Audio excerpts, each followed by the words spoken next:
So, Joe, we work with solopreneurs day in and day out. And a lot of times people ask the question, I want to grow my business, I want to scale my business, but I don't want to hire employees because for whatever reason, there's the connotation that comes with running one person business that the only way you can get larger and larger is by hiring people. And that simply isn't the case. So I wanted to address a few of those ways you can do that today. The first one, and I said it 2 episodes ago, and I say it all the time, flying solo in business doesn't mean you're alone. Outsource to other people so that you can focus on building more products, focus your time on taking on other clients, whatever you need to do, but you don't need to take on all those tasks. Figure out what you're not good at or what you don't like doing and outsource those so that you can focus what you enjoy and what you're good at to grow the business further. So just getting rid of some tasks and getting some things off your plate is a way that you can scale and grow because you're not bogged down by things that you don't need to be focusing on. Agree? I totally agree. I think, I love seeing solopreneurs getting other solopreneurs to work with them to help them with things and maybe swapping back and forth. We've seen a lot of that and, getting somebody to help you with your books and you help them with their marketing or whatever it is. And it's really, really powerful. Yes.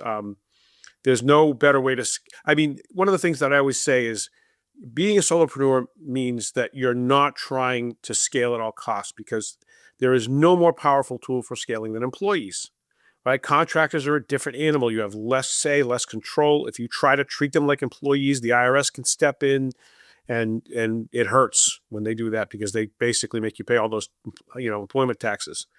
So when you're dealing with, contractors or other people like that, you're limiting your ability to control them, which is fine because you're also giving yourself some freedom. But the bottom line is you're not going to be able to scale easily without some level of outsourcing and also obviously automating, right? You'll need to automate. So that idea of outsourcing really can make a huge difference in terms of helping you to scale, regardless of the fact that it's not going to let you scale at the rates of an employee-based business. It's still worth doing. Well, you just said automate. Can you elaborate on that? Because I think that's a Well, huge thing for yeah, scale. let's give a simple example. So right now we are working on building out paid tiers of LifeStarr, right? And one of the things that we're doing in that process is we're letting people sign up on a waiting list to get into that paid tier. And when they do that, we want to basically send them information that kind of keeps them engaged, emails that say, hey, you're on the list, here's what's happening. We'll let you know when we've got room to let you into this plan that you've signed up for. And we don't have to send those emails ourselves. We basically use a marketing tool called HubSpot to automatically, once those people sign up, fill that form out online, it knows, send this email, then wait a few days and send this email, then wait a few. And so we don't have to worry about doing that for everybody. So we build out the emails, build out the experience, and then the system does it for us. And it takes so much brain power away from us having to think about doing that because it just happens automatically. And it's so crazy. And sometimes you even forget that you said it because it's so efficient. I got a few email responses last week from an automated email that went out that we kind of set and forget. And I was getting responses on it. And I was like, oh yeah, I emailed these people yesterday.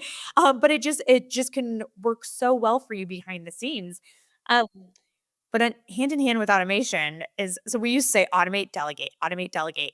And now automate, delegate, AI is the third thing, right? Yeah, AI the whole agent AI thing isn't quite there yet. Where you can actually have AI do the work for you. At least I wouldn't trust it yet to, really be taking actions for me. But boy, does it save time. It can save a ton of time. I haven't been doing a lot of social media lately because of the book and just heads down. But when I was doing social media posts all the time, and I'll be getting back to that, I developed kind of a formula that I like to use, a kind of a recipe for the way I wanted my posts to look. And I taught that to ChatGPT. And then we go in and I would just put in an idea and I'd say, format this.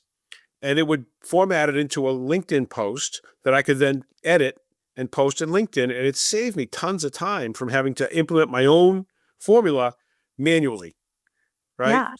So it's just, it really saved a bunch of time doing that. It's amazing what you can train your like, we'll use ChatGPT just as that's the most commonly known one, but, like, Joe, you created a "You're wrong" ChatGPT that is solopreneurs, you work in a silo a lot, so you need somebody to kinda tell you when you're wrong about something, and you trained it to tell you when you're wrong, which can save so much time instead of I did it as a joke. I was trying to make something funny I was going to share with all of you, and I, basically told it, disagree, tell me why I'm wrong, but be diligent. Don't just make stuff up. Do your research and be smart about it, and generally be polite, but occasionally throw a little zinger in. And it does, but it's surprisingly useful. One of the problems with ChatGPT out of the box is it's a little too nice. It's a little too, hey, that's a great idea. And that doesn't always help because it's not always a great idea.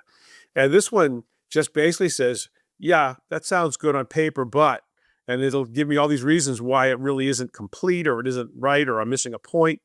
And it's shockingly helpful. And it just really helps me adjust my thinking. Yeah, and just to tie it back to how this helps with scaling and everything, is it saves you time. Right. And if you have a new product and service, you wanna feel like, is this a good idea? And ChatGPT could be like, "Nope." And here's Well, why. ChatGPT will be like, "Oh, great idea." But if you tell it to be a little critical, then all of a sudden it gets a little more real and a lot more helpful. But another time-saving thing that we've done from an AI standpoint that is going to help us scale because we're using it as a way to do paid tiers is you trained it on all 5 of our personas. At LifeStarr, we have 5 personas, 3 primary ones that we're targeting right now, and you put those personas into ChatGPT, you trained it, and so now we could say one of our personas, just for example, is called Experienced Erica. And you can now say, tweak this email so that it relates to Experienced Erica. And because of what you put in there, we now have that email with her voice, with the type of messaging that we want. And you can apply it across the board to any kind of product or service we want to put out there, which is crazy. Yeah, because you can basically be talking about the same thing. Say for example, the Solopreneur Problem Solvers event, and describing that to Erica is different than describing it to somebody that's struggling. Right? So Erica's established. If we have a persona that's struggling, that things aren't going the way they want them to. You want to talk about that a little differently for them. So not having to recraft the email for every persona, it really saves some time, and it's more effective because what happens is you get busy, you get crazy. I'll just send the same email to everybody, but it doesn't have the same effect as when you're speaking their language. Absolutely. So just in terms of scaling, there are 3 other ones that I wanted to point out. One is productizing your services and figuring out ways to do that because you don't always want to be trading your time for money. If let's say you're a coach, like do a coaching course instead of doing one-on-one with one person, put a course together that many people can get. Or another example is instead of one-to-one, one-to-many. And instead of doing one-on-one coaching, coach 10 people at one time, get that income all in the same hour that you would be doing one-on-one coaching, just as an example. Right? You can make a lot more money doing that when you do the math. You charge 25% of your one-on-one coaching rate, but you do 8, 10 people. That's a lot more per hour. Yeah, absolutely. And then we started this episode by talking about outsourcing and working with others. But I don't want to forget in terms of working with people that partnerships and collaborations are also a great way to expose each other to each other's audiences, to gain exposure in a new area you may not have otherwise. And you could do this on trade and not spend a dime and say, hey, I'm a designer, you're a writer. Let's combine our services. I'll show you to my audience, you show me to mine. I'll recommend you if you recommend me. Bada bing, bada boom, then you have a new audience and you didn't pay Right. anything. Right. So anything else I think I covered all my We things. talked about digital products and courses.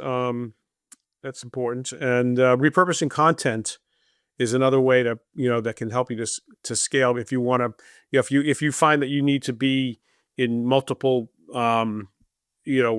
social media platforms or something in order to effectively scale, not creating stuff from scratch, but repurposing can be a powerful way to kind of, get the content, uh, scaled up enough without having to do all the extra work of creating new content for a second platform.